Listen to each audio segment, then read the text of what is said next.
Hello friend, welcome to teaching exam study. दोस्तों, discuss करते हैं मध्यकालीन भारत के इतिहास की जो 50 ऐसे महत्वपूर्ण प्रश्न जो कि आने वाली प्रतियोगिता परीक्षाओं के लिए काफ़ी इंपॉर्टेंट हैं।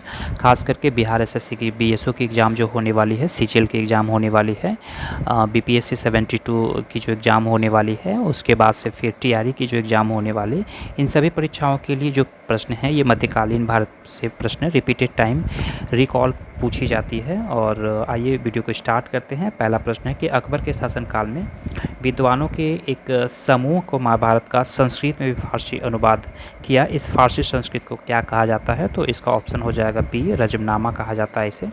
सेकंड नंबर प्रश्न है कि हज़रत निजामुद्दीन औलिया की दरगाह कहाँ पर स्थित है? तो जो 2 का उत्तर हो जाएगा वो 3 यानी कि दिल्ली में स्थित है।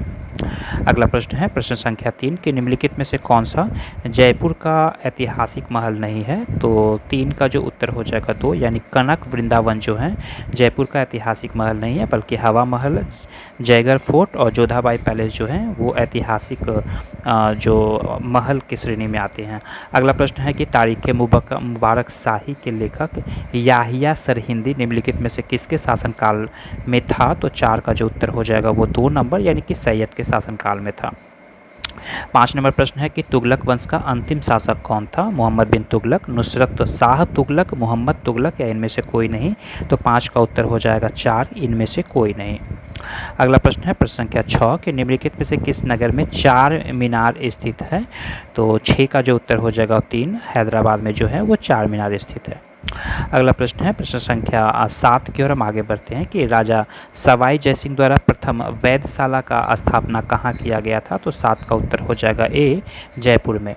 अगला प्रश्न है कि निम्नलिखित में से किस मुगल शासक का मकबरा भारत में नहीं है? तो 8 का जो उत्तर हो जाएगा 2 यानी जहांगीर का जो मकबरा है वो भारत में स्थित नहीं है। प्रश्न संख्या 9 है कि निम्नलिखित में से प्रश्न संख्या 9 है कि मोहम्मद गौरी के किस दास ने बंगाल एवं बिहार पर जो है वो विजय प्राप्त की थी? तो 9 का उत्तर हो जाएगा 3, बख्तियार खिलजी। अगला प्रश्न है कि अष्टप्रधान मंत्रिपरिषद किसके शासनकाल में थी? तो 10 का जो उत्तर हो जाएगा वो 1 नंबर शिवाजी के शासनकाल में। अगला प्रश्न है कि इब्न बतूता की भारत यात्रा किस शासक काल में संपन्न हुई थी? तो 11 जो उत्तर हो जाएगा 1, मोहम्मद बिन तुगलक के शासनकाल में। 12 नंबर प्रश्न है कि रामानुजाचार्य किससे संबंधित हैं? तो 12 का उत्तर हो जाएगा 3 यानी कि विशिष्टताद्वैतवाद से संबंधित है। आगे चलते हैं प्रश्न संख्या 13 कि सल्तनत काल में अधिकांश अमीर एवं सुल्तान किस वर्ग के थे? तो 13 का उत्तर हो जाएगा 1 यानी तुर्क वर्ग के थे वो। फतेहपुर सिकरी को किसने बसाया था? तो 14 का उत्तर हो जाएगा 2 नंबर यानी फतेहपुर सिकरी को अकबर ने बसाया था। बीबी का मकबरा कहाँ है? तो 15 का उत्तर हो जाएगा ए, बीबी का मकबरा जो है वो औरंगाबाद में है। अगला प्रश्न है कि भारत में सबसे ऊंचा दरवाज़ा कौन सा है? तो 16 का उत्तर हो जाएगा 1, बुलंद दरवाज़ा जो है वो सबसे ऊंचा दरवाज़ा है। निम्नलिखित में से किसने टाका अथवा रुपया से अभिभूत चांदी की मुद्रा का प्रवर्तन किया था? तो 17 का उत्तर हो जाएगा ए, शेरशाह सूरी। अगला प्रश्न है कि बाजार नियंत्रण प्रणाली किसने प्रारंभ की थी? तो 18 का उत्तर हो जाएगा 2 यानी कि अलाउद्दीन खिलजी के काल में हुई थी। दक्षिण भारत से उत्तर भारत में भक्ति आंदोलन किसने चलाया था? तो 19 का उत्तर ए हो जाएगा, रामानंद के द्वारा भक्ति आंदोलन चलाया गया था। 20 नंबर प्रश्न है कि निम्नलिखित में से किसने दीन इलाही धर्म को स्वीकार किया था? तो 20 का उत्तर हो जाएगा 3, बीरबल ने जो है वो दीन इलाही धर्म को स्वीकार किया था। आगे चलते हैं। अगला प्रश्न है, थोड़ी सी स्पष्ट रूप से नहीं आ रही है लेकिन हम इसे पढ़ने का प्रयास करते हैं कि हनूज दिल्ली दूरस्थ, अभी दिल्ली दूर है, किसने कहा था? तो 21 का जो उत्तर हो जाएगा वो 4 यानी कि निजामुद्दीन औलिया ने यह कहा था। अगला प्रश्न है कि किसके शासनकाल में सबसे अधिक मंगोल आक्रमण हुए थे? तो 22 का उत्तर हो जाएगा 3, मोहम्मद बिन तुगलक के शासनकाल में सबसे अधिक मंगोल आक्रमण हुआ था। अगला प्रश्न है कि दिल्ली सल्तनत की दरबारी भाषा क्या थी? तो 23 का उत्तर ए हो जाएगा, फारसी भाषा जो थी वो दिल्ली सल्तनत की दरबारी भाषा थी। 24 नंबर प्रश्न है कि सिखों के 10वें गुरु गुरु गोविंद सिंह जी का जन्म कहाँ हुआ था? तो 24 का उत्तर हो जाएगा 3, पटना में। अगला प्रश्न है 25 नंबर प्रश्न कि निम्नलिखित में से किसने भारत में सर्वप्रथम आक्रमण किया था? अफ़गानों ने, अरबों ने, मंगोलों ने या तुर्कों ने? तो 25 का उत्तर हो जाएगा 2, यानी अरबों ने भारत पर सर्वप्रथम आक्रमण किया था। और ये सब परीक्षा जो हैं, ये प्रश्न जो हैं वो PYQ प्रश्न हैं और ये रिपीटेड टाइम एग्जाम में पूछी जा सकती है। अगला प्रश्न है कि अकबर के शासनकाल में राजा टोडरमल जो थे वो कौन थे? तो 26 का उत्तर हो जाएगा 3। ये राजा टोडरमल जो थे वो वित्तीय जो हैं वो सलाहकार थे। अगला प्रश्न चलते हैं प्रश्न संख्या 27 की ओर कि सही क्रमानुसार क्रम में निम्नलिखित 4 संतों ने जन्म लिया। तो कबीर, नानक, चैतन्य और तुलसीदास। तो 27 का उत्तर हो जाएगा 1, यानी कि पहले कबीर, उसके बाद से 2 नंबर गुरु नानक, उसके बाद से 3 नंबर चैतन्य, उसके बाद 4 नंबर तुलसीदास।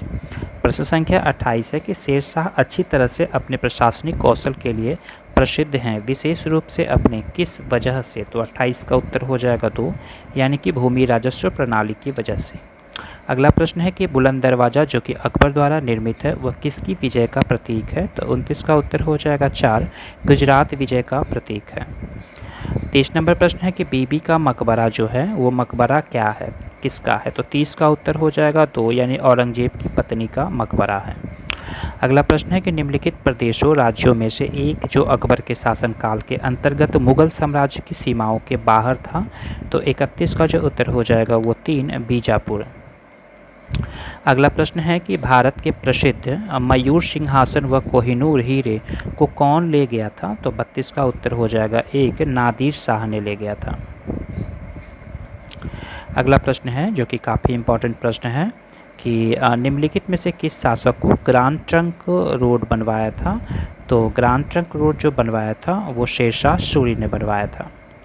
नेक्स्ट प्रश्न है कि विजयनगर साम्राज्य का हिंदू राजवंश निम्नलिखित की पराजय से समाप्त हुआ था। तो 34 का जो उत्तर हो जाएगा वो 2, यानी रामराज के पराजय से। अगला प्रश्न है कि लाख बख्श की उपाधि किस सुल्तान ने दी थी? तो 35 का उत्तर हो जाएगा 1, कुतुबुद्दीन ऐबक ने। नेक्स्ट प्रश्न है कि चौसा का युद्ध जो है वो किसके किसके बीच लड़ा गया था? तो 36 का जो उत्तर हो जाएगा 3, यानी हुमायूं और शेरशाह के बीच जो है वो चौसा का युद्ध जो है वो लड़ा गया था। अगला प्रश्न है कि दिल्ली में जामा मस्जिद किसके द्वारा निर्माण कराया गया था? तो 37 का उत्तर हो जाएगा 4, यानी शाहजहाँ के द्वारा जो है वो जामा मस्जिद का निर्माण कराया। पानीपत का प्रथम युद्ध कब हुआ था? तो 1526 ईस्वी में पानीपत का प्रथम युद्ध हुआ था। 1576 ईस्वी में 1556 ईस्वी में जो है वो द्वितीय पानीपत का युद्ध हुआ था और 1761 ईस्वी में तृतीय पानीपत का युद्ध हुआ था। अगला प्रश्न है कि किसने दाऊद को पटना और हाजीपुर से खदेड़ कर बाहर कर दिया था? तो 39 का उत्तर हो जाएगा 4, अकबर। अगला प्रश्न है कि अकबर के राज दरबार में कितने रत्न थे? तो 40 का उत्तर हो जाएगा 2, नवरत्न थे। गुरु नानक की जन्म कहाँ है? तो गुरु नानक की जो जन्म है वो तलवंडी में है। नेक्स्ट प्रश्न है कि गुरु गोविंद सिंह की शिक्षा कहाँ हुई थी? तो 42 का उत्तर हो जाएगा 4, अम्बाला हरियाणा में। अगला प्रश्न है कि कुतुब मीनार का निर्माण किसके द्वारा पूरा किया गया था? तो 43 का उत्तर हो जाएगा 2, इल्तुतमिश के द्वारा पूरा किया गया था। अगला प्रश्न है कि लाल किला का निर्माण किसके शासनकाल में हुआ था? तो 44 का उत्तर हो जाएगा 3, शाहजहाँ के शासनकाल में हुआ था। हमीदा बानो बेगम डैश की माँ थी, किसकी माँ थी? तो 45 का उत्तर हो जाएगा 2, सम्राट अकबर की माँ थी। नेक्स्ट प्रश्न है कि शेरशाह के बचपन का नाम क्या था? तो 46 का उत्तर हो जाएगा ए, फरीद खां। गुरु गोविंद सिंह के माता का नाम क्या था? तो 47 का जो उत्तर हो जाएगा वो 4, यानी इनमें से कोई नहीं। नेक्स्ट प्रश्न है कि शिवाजी को किसने कैद कर लिया था? तो 48 का जो उत्तर हो जाएगा 3 नंबर, औरंगजेब ने कैद कर लिया था। अगला प्रश्न है प्रश्न संख्या 49 कि दिल्ली के लाल किले में स्थित मोती मस्जिद को किसने बनवाया था? तो 49 का जो उत्तर हो जाएगा वो 2, औरंगजेब ने बनवाया था। 50 नंबर प्रश्न है कि बुलंद दरवाज़ा निम्नलिखित में से कहाँ है? तो ये फतेहपुर सिकरी में है।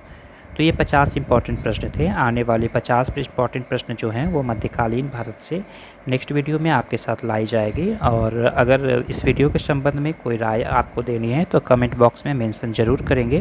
वीडियो अच्छी लगी होगी तो चैनल को ज़रूर सब्सक्राइब कर लें, क्योंकि आने वाले वीडियो और नई नोटिफिकेशन की सूचना आपको सबसे पहले यहाँ पर मिलेगी। वीडियो देखने के लिए धन्यवाद। Thank you very much.